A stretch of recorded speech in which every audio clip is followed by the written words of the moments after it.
हर हर महादेव। जय गंगा मैया। आज हम आपको सुनाएंगे ज्येष्ठ मास के शुक्ल पक्ष की दशमी के दिन आने वाले गंगा दशहरा की पूरी कथा, जिसे गंगा दशहरा के दिन सुनने से भगवान शिव की खास कृपा मिलती है और उसकी इच्छा पूरी होती है। कथा की शुरुआत से पहले आप हमारे चैनल को सब्सक्राइब करके कमेंट्स में हर हर महादेव जरूर लिखें। हर साल ज्येष्ठ मास की शुक्ल पक्ष की दशमी के दिन गंगा दशहरा मनाया जाता है।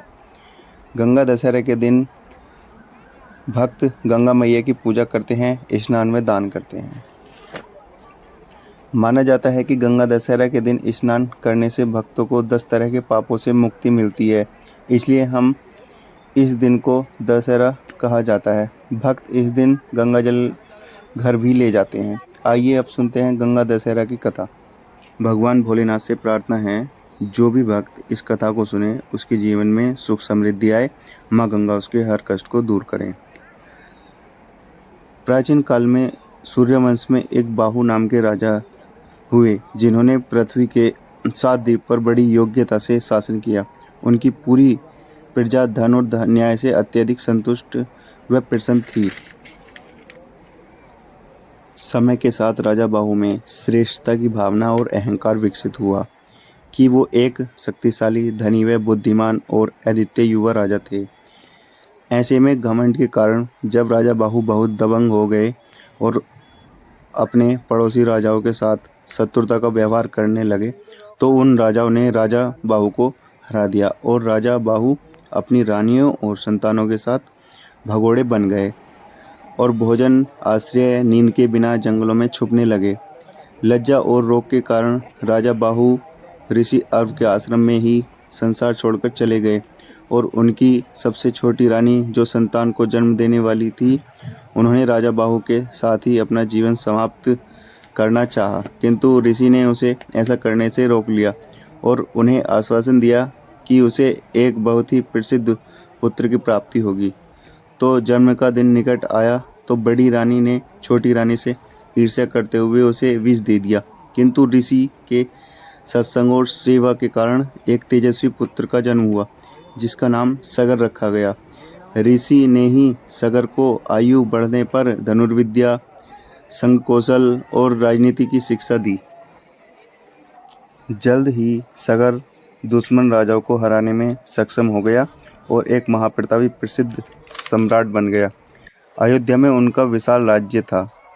उन्होंने 7 समुद्र को जीतकर अपने राज्य का विस्तार किया था। उनकी क्यूसिनी और सुमति नाम की 2 रानियां थीं। पहली रानी का पुत्र असमंजस हुआ, परंतु दूसरी रानी सुमति के 60,000 पुत्र थे। एक बार राजा सगर ने अश्वमेध यज्ञ किया और यज्ञ पूर्ति हेतु एक घोड़ा छोड़ा। उनका ये यज्ञ देखकर स्वर्ग के राजा इंद्र को भय लगने लगा कि अगर राजा सगर का ये यज्ञ सफल हो गया तो कहीं राजा सगर इंद्र के पद पर ही कब्जा न कर ले। इसलिए इंद्र ने उस यज्ञ को भंग करने के लिए यज्ञ के घोड़े का अपहरण कर लिया और उसे कपिल मुनि के आश्रम में बांध आए। कपिल मुनि उस समय तपस्या में लीन थे और उन्हें इस बात का पता नहीं था कि राजा सगर के अश्वमेध यज्ञ का घोड़ा उनके यहाँ छुपाया गया है। वहीं दूसरी ओर अयोध्या में राजा सगर ने अपने अश्वमेध यज्ञ को घोड़ा खोजने के लिए अपने 60,000 पुत्रों को भेजा।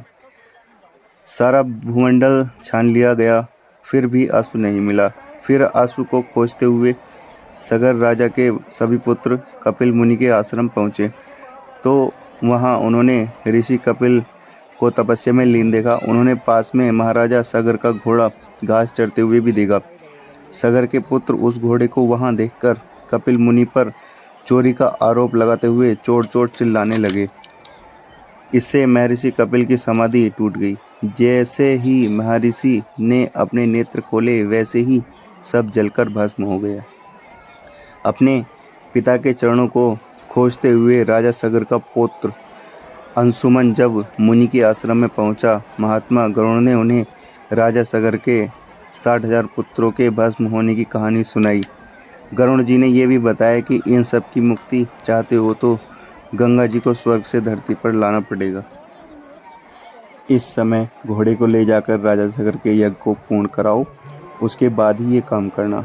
अंशुमन ने घोड़े सहित यज्ञ मंडप में पहुंचकर राजा सगर को उनके बेटों के अंत की सारी घटना कह सुनाई। राजा सगर की मृत्यु के बाद अंशुमन और उनके पुत्र दिलीप जीवन भर तपस्या करके भी गंगा जी को पृथ्वी पर नहीं ला सके। उसके बाद राजा सगर के वंश में अनेक राजा हुए। सभी ने उन्हें गंगा के पवित्र जल से मुक्ति दिलाने का प्रयास किया, लेकिन वे सफल नहीं हुए। अंत में महाराजा दिलीप के पुत्र भागीरथ ने गंगा जी को इस लोक में लाने के लिए बहुत ही तपस्या की। इस प्रकार तपस्या करते हुए कई हजारों वर्ष बीत गए। उनके तप से प्रसन्न होकर ब्रह्मा जी ने प्रकट होकर उन्हें वरदान मांगने को कहा, तो भागीरथ ने गंगा को धरती पर लाने की मांग की। ब्रह्मा जी बोले, राजन, तुम गंगा जी को पृथ्वी पर तो ले जाना चाहते हो, किंतु गंगा जी को संभालने की शक्ति केवल भगवान शिव में है। ब्रह्मा जी की बात सुनकर भागीरथ ने कठोर तपस्या करके शिव जी को प्रसन्न किया। भागीरथ की तपस्या से भगवान शिव प्रसन्न हुए और उन्होंने भागीरथ को वरदान दिया, जब गंगा स्वर्ग से उतरेगी तो वो उन्हें अपनी जटाओं में स्थान देंगे। भागीरथ को लगा कि अब तो उनका कार्य हो गया। गंगा को स्वर्ग से धरती पर उतरने में कोई समस्या नहीं है। पर इसी समय गंगा ने अपनी एक चिंता बताई कि जब शिवजी उन्हें अपनी जटाओं में रोकेंगे तो वो अपवित्र ना हो जाएं। जब गंगा जी की ये बात शिवजी को मालूम हुई तो भगवान शिव को इसमें अपना अपमान दिखाई दिया। इसलिए जब गंगा शिवजी की जटाओं में आई तो उन्होंने गंगा को अपनी पवित्र जटाओं में ही रोक लिया। गंगा जी की धारा शिव जी की जटाओं तक तो आई, लेकिन पृथ्वी पर नहीं गिरी। तो भागीरथ परेशान हुए। जब भागीरथ को पूरी बात मालूम हुई तो शिव जी अभी भी अप्रसन्न हैं। तो भागीरथ ने शिव जी को प्रसन्न करने के लिए फिर से एक और तपस्या की। जब शिव जी प्रसन्न हुए और उन्होंने गंगा को 7 धाराओं में बांट दिया। उन 7 धाराओं में से एक गंगा बनकर भागीरथ के पीछे पृथ्वी पर चल दी। गंगा को हिमालय से गंगा सागर तक पहुंचने के मार्ग में कई समस्याएं आईं, लेकिन भागीरथ ने हार नहीं मानी। वह हर मुश्किल को हल करते हुए गंगा माँ के सहित आगे बढ़ते रहे। उनकी ये लगन देखकर ही ब्रह्मा जी ने उन्हें ये वरदान दिया कि धरती पर गंगा का एक नाम भागीरथ भी होगा। इस प्रकार भागीरथ की मेहनत से गंगा पृथ्वी पर आई और भागीरथ के पूर्वजों का उद्धार हो गया। आइए अब जानते हैं गंगा दशहरा के महत्व। माँ गंगा भगवान विष्णु के चरणों से उत्पन्न हुई हैं। माँ गंगा दशहरा के दिन धरती पर उतरी थीं। प्रेम से बोलो जय गंगा मैया। इसी तरह की जानकारी और नए व्लॉग देखने के लिए हमारे चैनल को सब्सक्राइब जरूर करें और वीडियो को देखकर बताएं कि वीडियो कैसी लग रही है या फिर इसमें क्या कमी है। तो भक्तों, मैं आपकी जानकारी के लिए बता दूं, ये वीडियो मैंने 2024 जून में गंगा दशहरा की बनाई थी। इसमें काफ़ी भीड़ थी भक्तों की और यहाँ पर प्रतिवर्ष काफ़ी भक्त माँ गंगा स्नान करने के लिए आते हैं और यहाँ पर माँ गंगा के दर्शन करते हैं, जिससे उनके कई पापों की मुक्ति मिल जाती है। और कुछ लोग यहाँ पर काफ़ी दान पुण्य भी करते हैं, जिससे उनको काफ़ी प्रसन्नता मिलती है, उन्हें सुख प्राप्त होता है। भक्तों, ऐसा माना जाता है कि गंगा दशहरा के दिन यहाँ पर स्नान करने से गंगा जी प्रसन्न होती हैं और वो अपने भक्तों की सभी दुखों का नाश करती हैं। उन्हें जो फल चाहते हैं वो मिलता है। और यहाँ पर सभी भक्त जो भी आते हैं वो गंगा जी में स्नान करते हैं। स्नान करने के बाद प्रसाद चढ़ाते हैं। प्रसाद चढ़ाने के बाद फिर अगर उन्हें दान पुण्य करना होता है तो वो दान पुण्य करते हैं।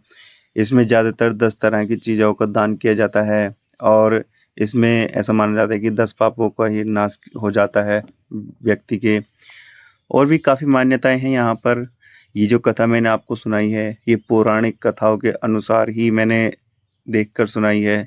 और इसमें क्या क्या हुआ था, कैसे गंगा जी धरती पर अवतरित हुई थी और उनकी क्या क्या मान्यताएं हैं, ये सभी मैंने आपको इस वीडियो में बताया है। अगर आप मेरे चैनल पर नए हैं तो मेरे चैनल को सब्सक्राइब जरूर करें और अंत तक इस वीडियो को देखने के लिए आप सभी